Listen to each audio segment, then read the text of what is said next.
तो किशोरी जी ने श्री तुलसी जी के पूजन की बात, भगवान गोपियों से वादा किए थे कि अब तुम्हें अगली पूर्णिमा को रास, अब रास बिना रासेश्वरी के नहीं हो सकता, लिखा हो चाहे ना लिखा हो।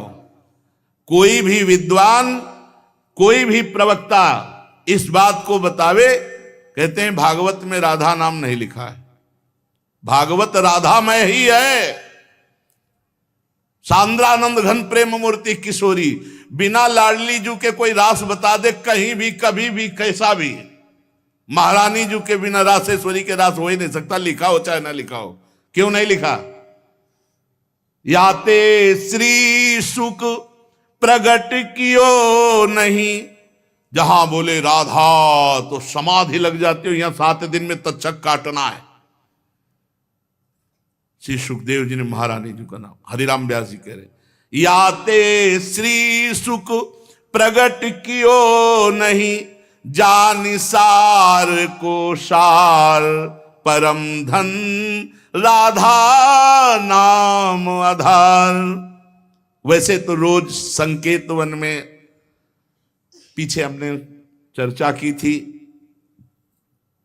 प्रेम सरोवर में प्रियालाल मिलते थे नंदगांव बरसा में। आज लालू ने एक नई लीला रची, गोप देवी लीला है। श्री लालजू महाराज प्रियाजू को रास के लिए उन्होंने सोचा एक बार छलिया रूप रख करके महल में प्रवेश करते हैं, देखते हैं लाडली जू पहचानती है कि नहीं, वो कितना प्यार लाडली जू करती है। महाराज तो जो रूप धारण करें तो सभी सुंदर हैं, तो सुंदरता के समुद्र हैं। जब नकबेसर धारण करते ना, अंजन और घूंघट नीलांबर का, महाराज हृदय चूर चूर हो जाए, ऐसे सुंदर है। गोरी किशोरी भी चकोरी है जिनकी, नीलांबर धारण करके, और जिस समय लाली लगा के महाराज अपने राधा पी जी को कभी कभी जब आते हैं तो देखो ऐसा लगता है यार बलिहार है महाराज, जो रूप धारण करते हो सीधे हृदय पर प्रहार करते हो। प्रभु ने गोप देवी का रूप धारण किया, गोपांगना का। श्री चरणों में नूपुरों की झनकार, कटी में करधनी जिसमें क्षुद्र घंटिका लगी हुई हैं। अद्भुतम गोपिका रूपम चलत झंकार नूपुरम, किंकिणी घंटिका शब्द मंगुलीयक भूषितम। बड़ी दिव्य अंगूठियां धारण किए हुए अंगुलियों पे, कमर में करधनी जो रुंझुन रुंझुन, श्री चरणों में नूपुर, और रत्न कंकण केयूर मुक्ताहार विराजितम। कलाइयों में रत्न जटित कंगन, बीच बीच में चूड़ियां, कंगन ऐसे, बाजूबंद, कंठा, मोतियों के हार और शीश फूल, केशपास, वेणी रचना, नासिका में मोती की बुलाक, बेशर और अलकावली, घुंघराली अलकावली, श्याम वर्ण के केश। ऐसा रूप धारण किया जो देखे मुग्ध हो जाए श्याम सुंदर को। वृषभानु भवन की तरफ चले। खाई और परकोटों से युक्त वृषभानु भवन 4 दरवाजों से सुशोभित, प्रत्येक द्वार पर काजल के समान वर्ण वाले गजराज झूम रहे। राजभवन की बड़ी मनोहरता है। उस मंडप प्रांगण में वायु के समान वेग वाले घोड़ों से अंगरक्षक महल की रक्षा करने वाले चारों तरफ दौड़ रहे हैं वृषभानु भवन में। और बड़ी ही सुंदर सुंदर गौएं, धर्म धुरंधर बलवान सांड रमा रहे हैं। बहुत से गोपाल बंशी वेद धारण किए हुए उनको संभाल रहे हैं। वृषभानु जी का भवन क्या है, ऐसा लगता है कि विश्वकर्मा ने पूरी कला कौशल लगा दी। और महारानी जी के लिए भवन के अंदर ही बगीचा, झरना, सरोवर, सब कोटि कोटि सूर्य के समान कांति वाली सुंदर सुंदर मणियां खंभों में जटित हैं, जिससे प्रकाश फैल रहा है। रत्न मंडित आंगन, बहुत से रत्न स्वरूप भूमि पे जटित है, और वहां वीणा, ताल, मृदंग आदि बाजे बजाती हुई बहुत सी मनोहर सखियां फूल छड़ी लिए हुए दरवाजे पर खड़ी हैं, संगीत बज रहा है। उस अंतापुर में दिव्य विशाल उपवन की छटा छटक रही, भीतर ही अनार, कंद, मंदार, नींबू तथा अन्य ऊंचे ऊंचे वृक्ष लहला रहे। केतकी, मालती, माधवी लताएं बड़ी सुंदर वृक्षों का आलिंगन किए हुए श्री राधा निकुंज महल के अंदर ही कल्प वृक्ष के फूलों की सुगंध से भौरे मत वाले हो रहे हैं। शीतल मंद सुगंध वायु चल रही है। कहीं सहस्त्र दल कमलों के पराग को बारंबार वायु बिखेर रही है। निकुंज शिखरों पर बैठे हुए मोर कभी नाचते हैं, कभी कूक रहे हैं, कहीं कोकिला, कहीं सारस, कहीं सुख, और फूलों के सहस्त्र सहस्त्र सैयाएं जगह जगह, कभी लाडली जो इधर से निकले किसी में भी विराजमान हो जाएं। मेघ मंदिर में सैकड़ों फुहारे छूट रहे। बाल सूर्य के समान कांतिमान कुंडल तथा विचित्र वर्ण वाले वस्त्र धारण किए हुए करोड़ों बलवान महल के आसपास श्री लाडली जू के और श्री स्वामिनी जू की परिचर्या में सब सुसज्जित सखियां केसरिया रंग के सूक्ष्म वस्त्रों को सजाकर पर्दा बनाया गया है। जलज पुष्प, थलज पुष्प जगह जगह पल्लव बिखेरे गए हैं, और घुटनों तक पुष्पों का पराग महारानी जो चलेंगे राजभवन में। ऐसा मालती मकरंदों के फव्वारे, मालती मकरंदों के, मालती के सुंदर मकरंद के पराग के सुगंध से युक्त ऐसे फव्वारे चल रहे हैं। ऐसे आंगन, करोड़ों चंद्रमाओं की कांतिमती कोमलांगी सहचरियां, करोड़ों चंद्रमाओं की कांति, धीरे धीरे वहां सब निरीक्षण परीक्षण। श्री वृषभानुनंदनी श्री किशोरी जी की सेवा में सहस्त्रों ऐसी सुंदरियां, जैसे चंद्रमा के उदय होने से ताराओं की कांति फीकी हो जाती है, तो जब लाडली जो पधारती है तो ऐसे सबकी कांति फीकी हो जाती है। देखो माई सुंदरता की सीमा, ब्रजनो तरुण कदम नागरी, निरखी करत अधग्रीवा। महान गौरव लाडली जू का। श्री किशोरी जू की अगवानी करने के लिए सखियां दौड़ पड़ी। लाडली जू को संभाल संभाल के कर कमल पकड़ करके पराग मार्ग से सिंहासन पर बिठाया। फिर लाडली जू की जैसी सेवा होती, कोई चवर, कोई पंखा, कोई व्यजन, कोई पान बीड़ी।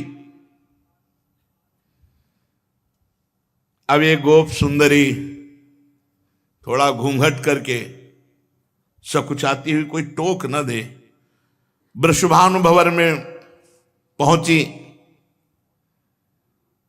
एक सखी ने देखा फूल छड़ी से, रे कौन हो आप? मैं गोप सुंदरी हूं, गोप देवी। क्या कार्य है? आपकी महारानी से मिलना है, मुझे शिकायत करना है। क्या शिकायत करनी? शिकायत करना है तो बाबा से करो जाकर। वो बात बाबा से नहीं कह सकती जो बात हमारे साथ हुई है, वो बात केवल लाडली जू से कह सकती है, और वही हमारा निर्णय कर सकती है। हाँ, तो कोई गंभीर बात है, गंभीर बात है। इसीलिए तो महारानी जी, कोई गोप सुंदरी आई अपने को बोल रही, और वो आपसे अपना न्याय करवाना चाहती है। आदर पूर्वक उसको लाओ। पुष्पों के पावड़े जहां थे वहीं से गोप सुंदरी को घूंघट इतना किए हुए हैं, क्योंकि लाडली जू के सामने नेत्र चपलता इनकी खुल जाती है, तो इतना घूंघट किए हुए हैं।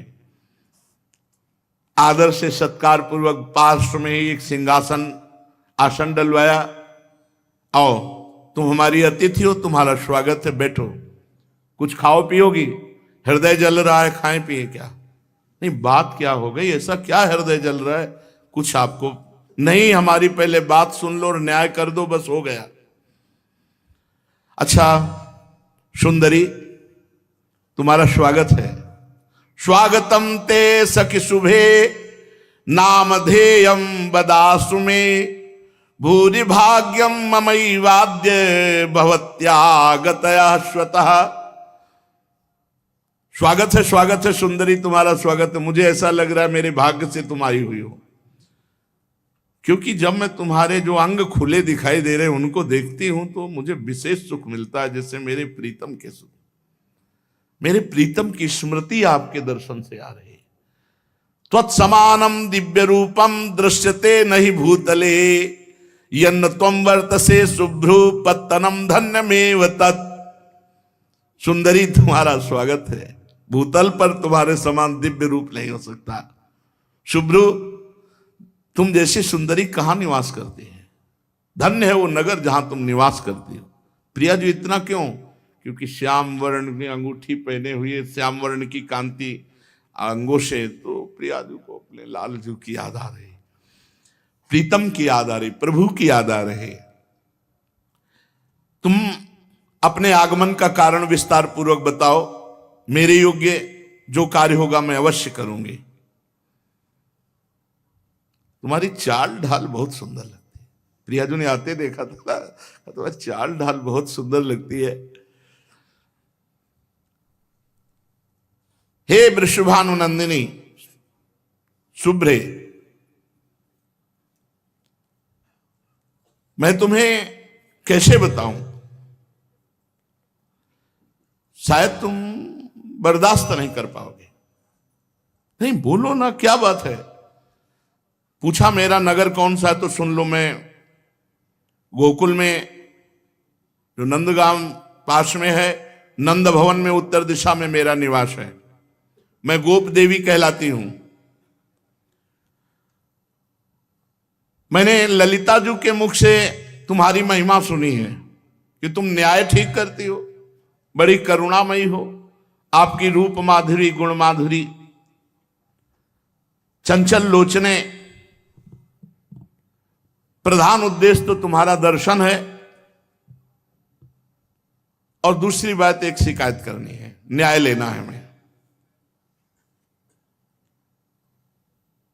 कमल लोचने, जहां ललित लवंग लता की सुगंध छा रही है, गुंजा निकुंज में मधुपो की मधुर ध्वनि से युक्त कंज पुष्प खिल रहे हैं,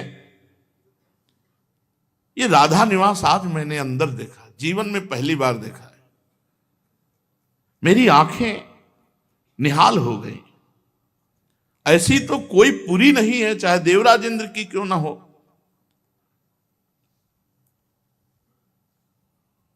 अब वो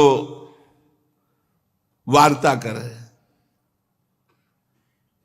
लाडली जी से गोप देवी ने कहा, मेरी आंखें तो सार्थक हो गई, शीतल हो गई, पर मेरा हृदय जल रहा है। क्या? ये जो नंदगांव में एक श्याम सुंदर है, आपने सुना होगा। श्री जी सावधान हुई। रोज हमको परेशान करते हैं, रोज परेशान। मैं नहीं चाहती, मैं तो उनको देखना भी नहीं चाहती, बोलना भी नहीं चाहती, लेकिन वो रोज हमारी तरफ देखते हैं, बोलते हैं और हमको तंग करते हैं। अब तुम ही बताओ, किसी भले घर की, लालजू के भले घर की किसी को ऐसे, अब ये बात तो बाबा से नहीं कह सकती ना। श्री जी ने कहा कि नहीं नहीं, ऐसा नहीं है, आप जैसा कह रहे हो वैसा नहीं है। मैं दुखिनी हूं, और लालजू महाराज जो है ना, वो दुख को प्रकट करने लगे। देखो गोप देवी, तुम खिन्न ना हो, मैं तुम्हें ठेस नहीं पहुंचा रही हूं। कल्याणी, तुम फिर से अपनी बात बताओ। हमें लगता है कि तुम्हें और जगह दुख पहुंचा होगा, नंद नंदन से नहीं। तुम अपने दुख का कारण बताओ। एक बात सच्ची समझ लो, श्री कृष्ण और श्री कृष्ण भक्त, इन दो के सिवा अगर किसी ने तुम्हें दुखी किया है तो मैं दंड दे सकती हूं, पर ऐसा श्री कृष्ण के द्वारा आपको देखो, अगर तुम बनावटी बात कह रहे हो तो तुम्हें जो हाथी घोड़ा रथ सोना रत्न चाहिए सब ले जाओ, सही बात बताओ, निश्चल भाव से, जैसे मैंने तुम्हें अपना मित्र माना वैसे ही तुम मित्रता का बर्ताव करके बताओ। देखो श्री जी ने कहा कि तुम हमारी मित्रता में कपट न, अगर जो मित्रता में कपट करता है उसको धिक्कार है। गोप देवी ने कहा राधे, बरसाना गिरी की घाटियों में मनोहर सांकली गली है। खुली बात तुम्हें बताया, अभी तक तो हम गुप्त बता रही थी। मैं दही बेचने जा रही थी, इतने में नंद का आ गया।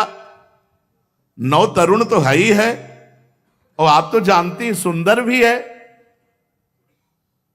तो आप ही है कि मैं सुंदर हूं के लिए श्री जी ऐसे करे, आप जानते हो सुंदर भी है।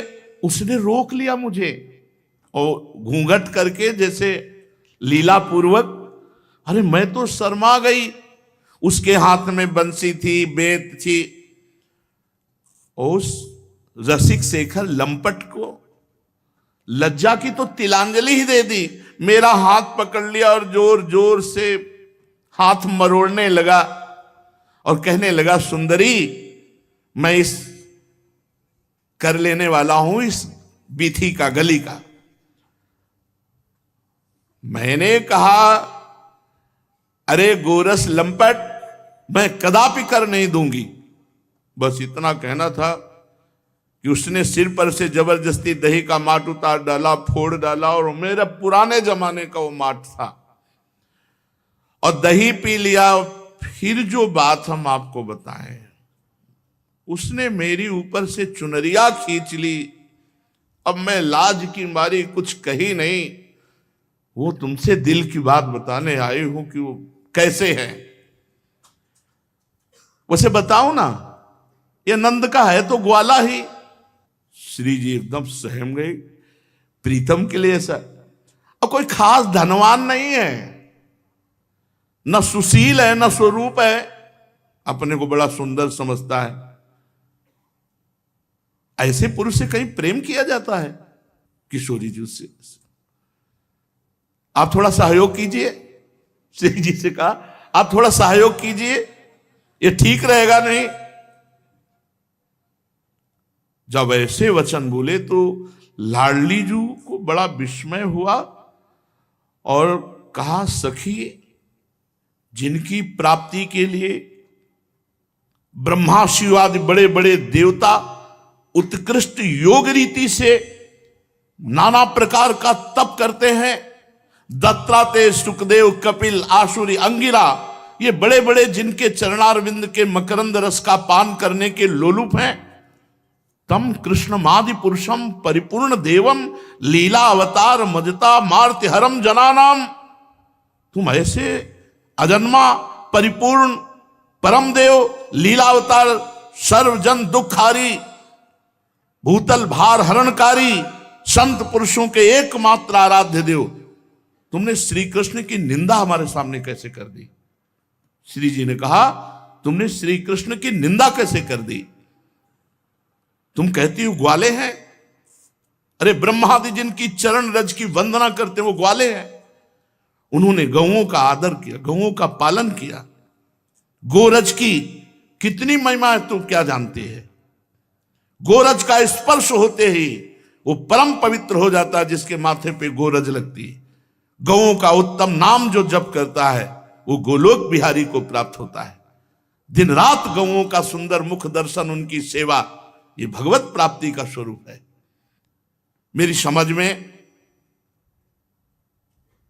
तुम्हारी बुद्धि ठीक नहीं। तुमने गोप जाति कह करके अवहेलना करना चाहा। तुम कहती हो काला श्याम सुंदर, श्री कृष्ण की श्याम प्रभा विलासी सुंदर कला का दर्शन करके भगवान नीलकंठ शंकर जी सनक सनंदन सनातन, अरे जटाजूट हलाहल विष भस्म कपाल और सर्प धारण करने वाले उनकी सुंदरता के पीछे घूमते हैं। स्वर्गलोक सिद्ध मुनीश्वर यक्ष गंधर्व मरुदगण नर किन्नर कौन ऐसा है जो हमारे श्री कृष्ण से मोहित ना हो जाए। उत्कृष्ट ऐश्वर्य सौंदर्य माधुर्य, तू कैसे बोल दिया। तुम कहती हो निर्धन है, अरे सारा वैभव उन्हीं का है, तू अभी मेरे श्री कृष्ण को नहीं जानती। तू कहती कोई खास नहीं, वत्सासुर अघासुर कालिया नाग बकासुर यमला अर्जुन वृक्ष तृणाव्रत सक्तासुर पूतना, इनको परम पदवी प्रदान की जो घोर राक्षसी स्वभाव के थे, खास नहीं है। उन मुरारी के लिए तुम अपयश वाले शब्द बोले। कोटि कोटि ब्रह्मांड समूह एक एक रोमकूप में जिनके वास करते हैं उनको तू कह रही खास कोई धनवान नहीं। पुरुषोत्तम कह रहे हो कि वो किस प्रेम करने लायक नहीं।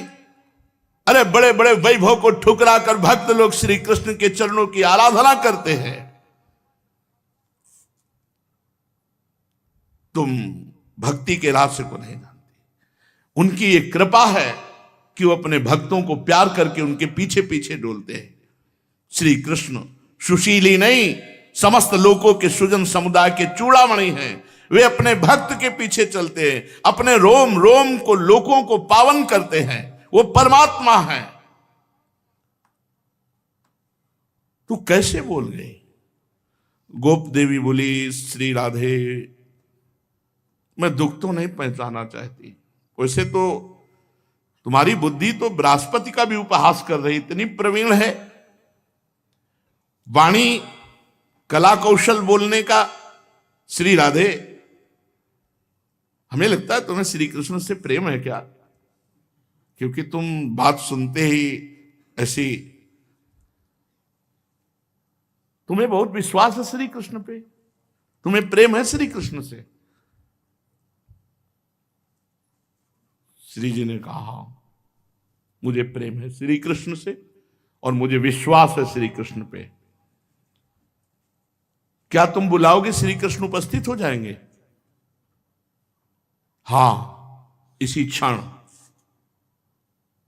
यथा गमिष्यति यदाद्य हरि परेशः किम कार्यामि भवतीम वदतरि शुभ्रू चेदागमो नहीं भवे धन मालिनः स्वम सर्वधनम च भवनम च ददामि तुभ्यम। ओहो तू मेरी परीक्षा लेनी चाहती है।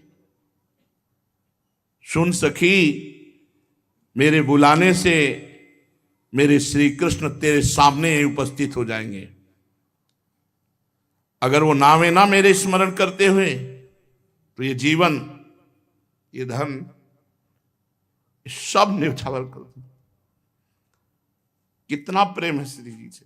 कह रही चेदागमो न ही भवेत धन मालिनः, तो स्वयं सर्वम धनम भवनम ददामि तुभ्यम, मैं तुम्हारी सेविका बन जाऊंगी, सब कुछ अर्पित कर दूंगी अगर मेरे बुलाने पर श्री कृष्ण न आए। अथ राधा समुत्थाय नत्वा श्री नंद नंदनम उपविश्यासने दध्यौ ध्यानस्तिमिल्लोचना। उसी समय श्री जी ने आंख मूंद लिया और प्रभु श्री कृष्ण के ध्यान में मगन हो गई।